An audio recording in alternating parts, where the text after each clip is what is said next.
Expand your vocabulary with our core 2,000 words ebook. It's free and packed with essential expressions that you'll use on a daily basis. Start building your vocabulary today. Click the link in the description below to download your free Italian ebook before it's gone.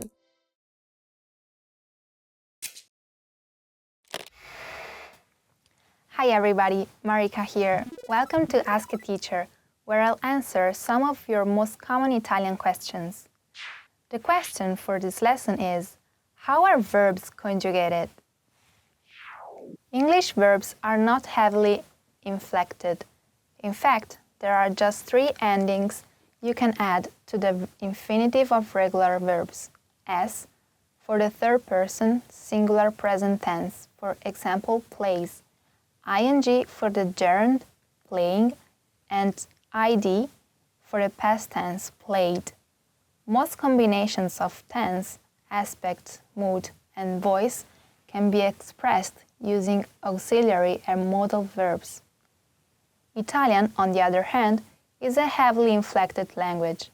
Italian verbs have lots of different endings depending on their subject, tense, and mood. The infinitive is the unconjugated form of the verb, the one you'll find in the dictionary. Italian verbs are divided into 3 main conjugation groups, according to their infinitive endings. Verbs of the first conjugation end in are, for example, parlare, meaning to speak. Verbs of the second conjugation in ere, for example, leggere, meaning to read.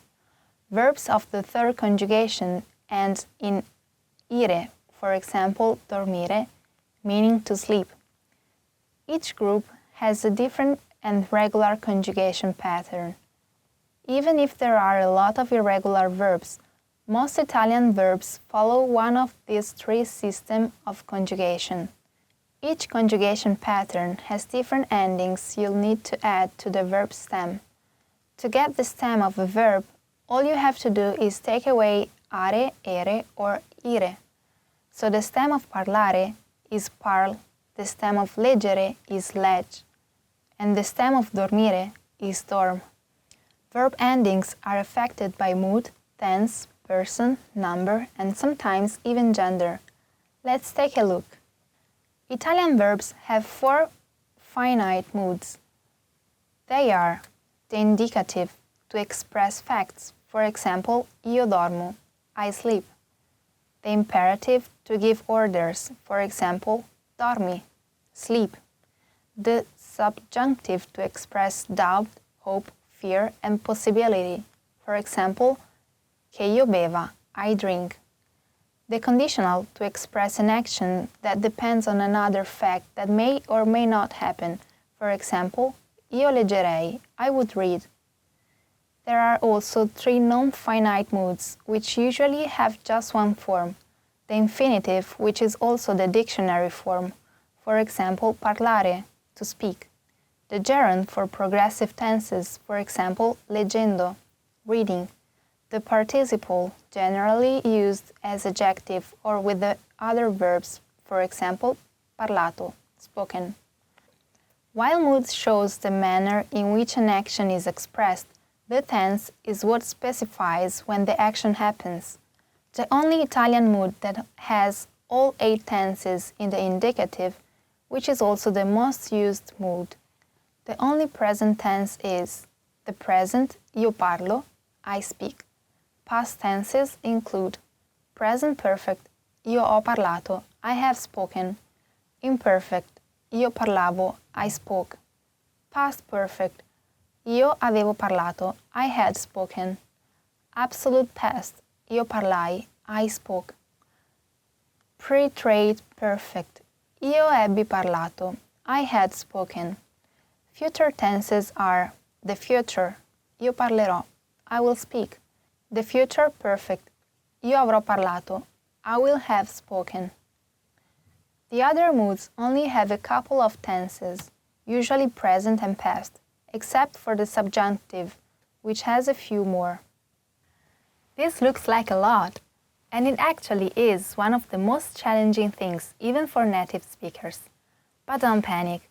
If you get started with the regular verbs in the indicative present tense, you will soon familiarize yourself with the conjugation patterns. Pretty interesting, right? If you have any more questions, please leave a comment below. A presto! See you soon!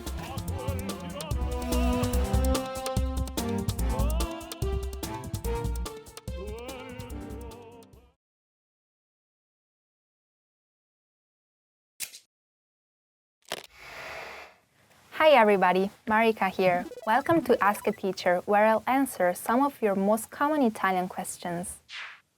The question for this lesson is, what's the difference between sono and sto? If you study Italian, you may often come across sentences such as sto bene, grazie, meaning I'm fine, thanks, or sono italiana, which means I'm Italian. Sono is a conjugated form of the verb essere. Sto is a conjugated form of the verb stare. Now, both Italian verbs essere and stare can be translated as to be in English, but they are used differently. Essere is a direct equivalent of to be. Generally, it expresses a condition. You can use it for lots of different things like identity, as in sono Paola, I'm Paola, profession, as in sono un insegnante, I'm a teacher, nationality, as in sono italiana, I'm Italian, physical aspects, as in sono alta, I'm tall, emotions, as in sono felice, I'm happy. On the other hand, the meaning of the verb stare depends on the context we use it in. Let's see some of the most common ones. To be, as in sto bene, I'm well. To stay, as in oggi sto a casa, I'll stay home today. To fit, as in la maglietta non mi sta, the t-shirt doesn't fit me. To stand, stare in piedi. To lie, stare sdraiato. Also, a lot of idiomatic expressions use stare instead of essere. For example, stai zitto, be quiet, stai fermo, be still, stai attento, be careful. Stare is also used with the gerund verb forms in progressive tenses. For example, sto studiando italiano means I'm studying Italian, or stavano correndo, meaning they were running. To sum it up, we could say that stare refers to something that happens, while essere refers to something that is. Here is another tip. Keep in mind that sto is commonly used with adverbs, as in sto bene, I am doing well. Sono isn't. Sono can be used only with adjectives, and in sono italiana, I am Italian. Pretty interesting, right? If you have any more questions, please leave a comment below. A presto! See you soon!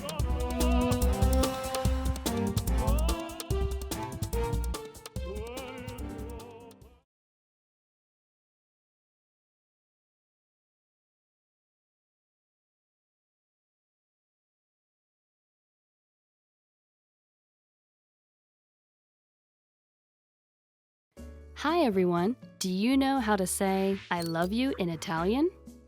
In this lesson, you'll learn 3 different ways to say it. Let's start with how to express your feelings to your loved one. Ti amo. Ti amo. Ti amo. Or if you want to explain those butterflies in your stomach, you can say Ho una cotta per te. Ho una cotta per te.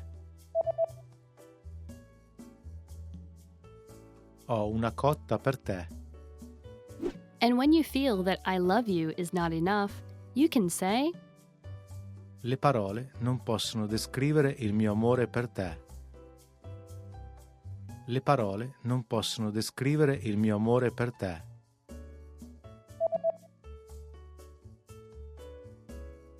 Le parole non possono descrivere il mio amore per te.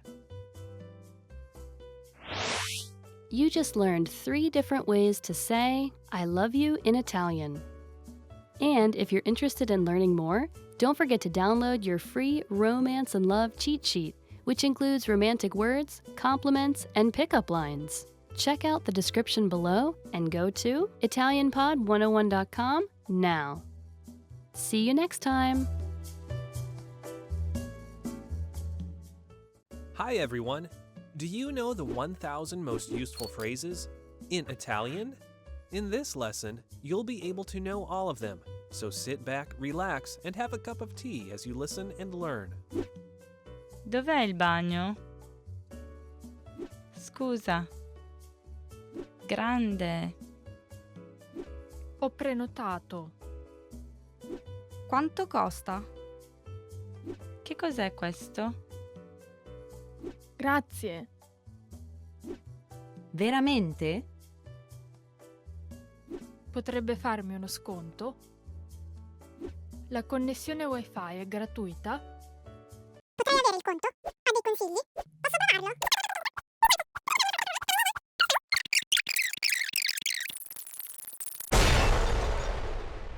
You just learned the 1,000 most useful phrases in Italian. And if you're interested in learning more, try learning the core 2,000 word list. With this, you'll understand 95% of the language, and best of all, this is not a joke. Check out the description below and go to ItalianPod101.com now. See you next time. Hi guys, ciao ragazzi, sono Desiree. Today we're gonna see together 10 breakup lines. I know it's a sad topic, but we're gonna do that just in case. Just don't think that you really need that. But still, breakup lines. Dobbiamo parlare. We need to talk. This is always bad.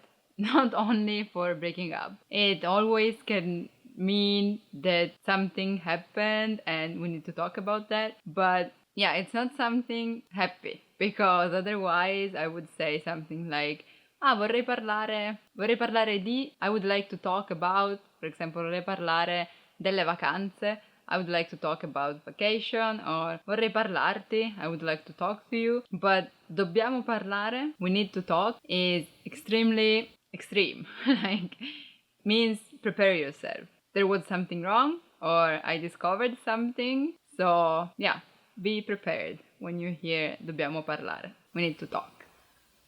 Dovremmo iniziare a vedere altre persone. We should start seeing other people. And that means each of you is gonna see another person. Doesn't mean that you're gonna meet new friends. Nope. Would be nice, but doesn't mean that. Maybe it's not bad if you see someone else. I will not get angry. Yeah, it's kind of an indirect way. I wouldn't like that. And yeah, but probably it's just to start the discussion. So yeah, I mean, I don't judge you if you're an open couple, but I wouldn't think that the discussion would start with this phrase. È la cosa migliore. It's for the best. That sounds hypocritical in my opinion, because if I'm saying that to my boyfriend that I want to break up with, it's the best thing for me, not for you, of course, because if you want to keep this relationship, if you want to stay with someone and that someone tells you it's the best thing, it's for the best, of course you would answer who's best, because not mine if I want to stay with you. È solo che non sono pronto per questo tipo di rapporto. I'm just not ready for this kind of relationship. That sounds fake, in my opinion. But yeah, you can, like, if someone tells you that, you can be hurt because, yeah, why? Do you think it's too serious or you just want to have fun? So, well, it's still better than being told that later on, like, oh, I wasn't prepared for this thing, so I cheated on you. No, of course, it's better to know that before, but still, it's not fun to break up anyway, and I'm just not ready for this kind of relationship. È solo che non ti amo più. I just don't love you anymore. That can't be helped. Maybe people would be happier if you told them before and like, listen, there's something that is not going well, I'm not sure, but not out of the blue. I don't love you anymore. Oh, oh, okay. It's not something that you can really answer to. It's just a fact. And yeah, this probably really means you're breaking up without explanation or stuff like, no, but we can still do that. We can still manage somehow. If people tell you I just don't love you anymore, means I don't even want to try. So yeah, that's it. Basically, you're done. Ho bisogno di concentrarmi sulla mia carriera. I need to focus on my career.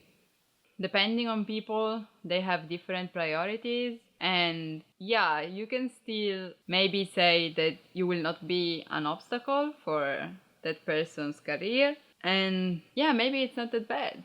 They're just telling you, hey, I want to focus on my career. So if we still want to stay together, you have to keep in mind that you are not my first priority. If for this reason they are breaking up with you, means they don't want to think about anything else, basically. So yeah, once again, done. Io non sono alla tua altezza. I'm not good enough for you. Okay, to this phrase, people can always answer, who are you to judge? I mean, I'm fine with you. Why are you saying that you're not enough? Probably because you don't want to tell me that I'm the problem and you just want to break up. So I wouldn't like that. Just explain to me or just say to me, I don't like you because this, and this, but don't say to me, I'm not enough for you, because that would be up to me to decide. Non sei tu, sono io. It's not you, it's me. You don't want to say that your partner is at fault, but you don't want to stay with him anymore. It's like saying, oh, you're perfect, so you can't even improve. There's nothing to do anymore. It's just not you, it's my problem. But I don't want to stay with you. Basically, that's the meaning. Penso che abbiamo bisogno di una pausa. I think we need a break. Pausa is pause, break. Let's maybe not talk to each other for some days, weeks. Yeah, the problem in these cases is that you don't really know how long is a break. So it's so ambiguous. Restiamo solo amici. Let's just be friends. And yeah, so if it's before being a couple, you can say, no, it's better if we're just friends. Otherwise, after being a couple with the breaking up, it's restiamo amici. But in that case, I would say there's no solo, because solo means only. So I would say that before being a couple, let's just be friends. And if it's after the breaking up, it's let's be friends. This is rimaniamo amici. And that can happen if you were friends even before being a couple. Rimaniamo solo amici. Let's just be friends. Before being a couple, let's be friends. Rimaniamo amici. After being a couple. Yeah. That was the last of our 10 breakup lines. I hope you don't need them, but just in case, now you know them. So, yeah. Remember to subscribe. Bye bye. Ciao ciao. See you soon.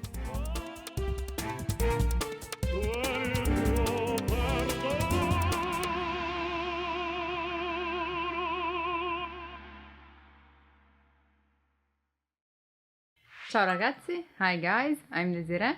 Welcome to 10 ways to remember words. Associo parole nuove con parole che suonano simili nella mia lingua madre. I associate new words with words that sound similar in my native language. Okay, for example, yeah, we have with English and Italian a lot of words that are similar.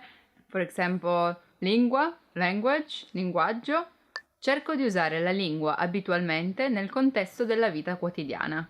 I try to use the language routinely in the context of daily life. Let's say you're washing the dishes and you think, oh, how do I say washing the dish in Italian? And then you start thinking about how to say that. Lavare i piatti. Just think about the things that you're doing and how you would explain them in the new language. Dico parole ad alta voce in modo che io possa davvero sentirle. I say words out loud so that I can actually hear them. This is a great thing to do. Like, my problem with English, especially in the beginning, I didn't really talk English. I didn't speak that with anyone. And that was a problem because still now, maybe if I hear a word, I know what it means. But then when I have to say that, I'm not sure about how to pronounce that. So yeah, practice to say words out loud. Guardo spesso i video in TV o su YouTube che sono stati progettati per i bambini. I often watch TV or YouTube videos that are designed for young children. Yeah, this is a great way because, for example, cartoons, so things that are for children, they make you understand what they're doing without saying that. Also, you should try watching something that you watched already so you can understand how to say the same thing that you already know in the new language that you're studying. I would do that. Imparo l'origine delle parole e come le diverse parole sono legate le une alle altre. I learn about the roots of words and how words are related to each other. For example, parole in Italian, words, and parlare, speak, it's the same root, same origin, the same radice, we would say. Parola, parlare. Io uso le ripetizioni, leggere, scrivere e pronunciare le parole più e più volte. I use repetition, reading, writing, and speaking words over and over again. Be careful with repetitions because, for example, to me, after I repeat a word a lot of time, I'm like, does this word really exist? I'm not sure anymore about the word itself. So yeah, do that, but maybe with a lot of words, not just one per time. Keep them written somewhere. So even later you can check if you know the words and actually see your improvements. Parlo il più spesso possibile con i madrelingua. I speak as often as possible with native speakers. Maybe also if they don't correct you because they're not teachers or because they just want to talk, it's still useful to see if they at least understand what you're trying to say. So don't worry about mistaking because it's okay, and be careful not to switch to another language just because it's easier. Keep focused on using the new language. Provo a pensare in italiano così che diventi naturale. I try to think in Italian so it becomes natural to my thought process. I would advise you to do that at the end of the day, like trying to think in the new language about what you did today. In order to go to school, I was waiting for the bus. Per andare a scuola stavo il bus. What's waiting again? And you don't remember? You can check it, write it down, you will remember faster. Aspettare, by the way, if you want to know, stavo aspettando il pullman. Ascolto canzoni e memorizzo i testi. I listen to songs and memorize the lyrics. This is a good thing to do because sometimes when you're listening to songs, maybe you don't really understand what they're saying, so it's good to search for lyrics. Try to sing along with them the next time you hear the song. So you see if you really know, if you really learned the word. Because sometimes in songs, singers use words or expressions that we don't use in daily life. Be careful about that, but still it's a great exercise. Cerco di usare la parola nuova in una frase semplice, così imparo frasi intere e non solo singole parole. I try to use the new word in a simple sentence, so I learn whole phrases and not just individual words. When you learn a word, let's say for example telephone, you can think about a phrase. I use the telephone to call my friends. Uso il telefono per chiamare i miei amici. And if you think about something in particular, like I use the telephone to call my cousin. Uso il telefono per chiamare il mio. You can search for that word too, so you will learn another new word. If you're wondering, cousin is cugino. That was the last of our 10 ways to remember words. Tell me which way is yours.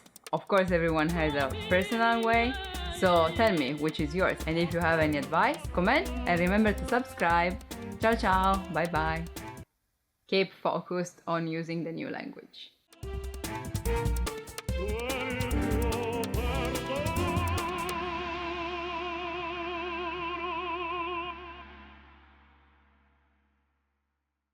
Expand your vocabulary with our Core 2000 Words ebook. It's free and packed with essential expressions that you'll use on a daily basis. Start building your vocabulary today. Click the link in the description below to download your free Italian ebook before it's gone.